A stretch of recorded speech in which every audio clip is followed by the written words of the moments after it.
اللہ کا فرشتوں کی مجلس میں حضور کی ثنا کرنا یہ درود ہے، حضور کی مدح فرمانا، محبوب کی شانوں کو بیان فرمانا۔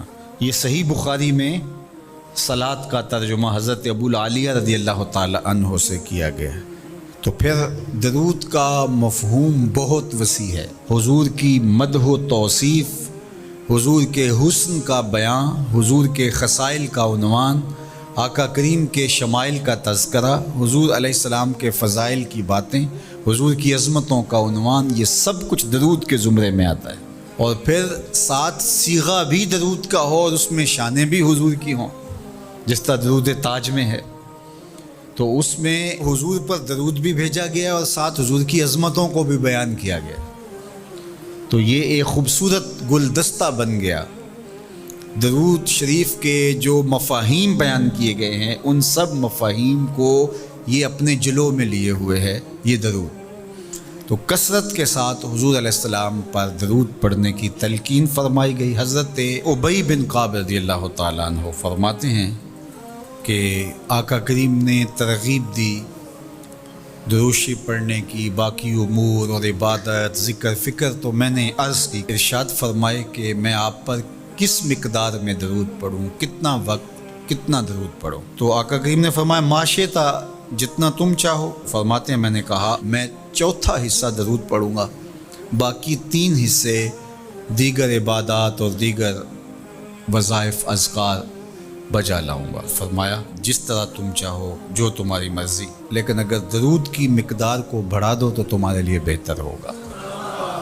تو میں نے کہا النصف، میں آدھا وقت درود پڑھا کروں گا اور باقی چیزیں باقی آدھے وقت میں کروں گا۔ فرمایا جس طرح تم چاہو، لیکن اگر درود کی مقدار کو بڑھا دو تو تمہارے لیے بہتر ہوگا۔ میں نے کہا کہ حضور میں 2 حصے درود پڑھوں گا اور 1 حصہ باقی وظائف اوراد بجا لاؤں گا۔ فرمایا جیسے تمہارا دل چاہے، لیکن اگر تم درود کی مقدار کو بڑھا دو تو تمہارے لیے بہتر ہوگا۔ فرماتے ہیں میں نے کہا حضور میں پڑھوں گا ہی درود، سارا وقت میں آپ پہ درود ہی پڑھتا رہوں گا۔ فرمایا پھر تمہارے سارے دکھ، تکلیف، اذیتیں، پریشانیاں، اس کے لیے یہ درود کفایت کرے گا اور تمہارے گناہوں کی مغفرت فرما دی جائے گی۔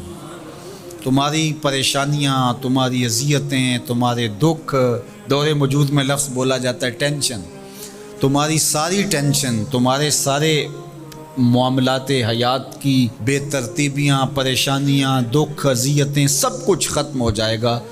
درود سب دردوں کا مداوع ہو جائے گا، سب دکھوں کا علاج ہو جائے گا، سب پریشانیوں کا حل ہوگا، سب مصیبتوں کا مداوع بن جائے گا، اور ساتھ ساتھ تمہارے گناہ بھی بخش دیے جائیں گے۔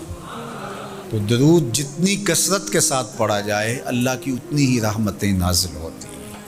تو باقی وظیفے، باقی اوراد، وہ بھی فضل و شرف والے ہیں، لیکن حضور نے فرمایا کہ پھر تمہارے لیے ایک درود ہی کافی ہو جائے گا۔ اللہ اکبر۔ فرمایا جو میرے اوپر 1 مرتبہ درود بھیجتا ہے، اللہ اس پر 10 رحمتوں کا نزول فرماتا ہے۔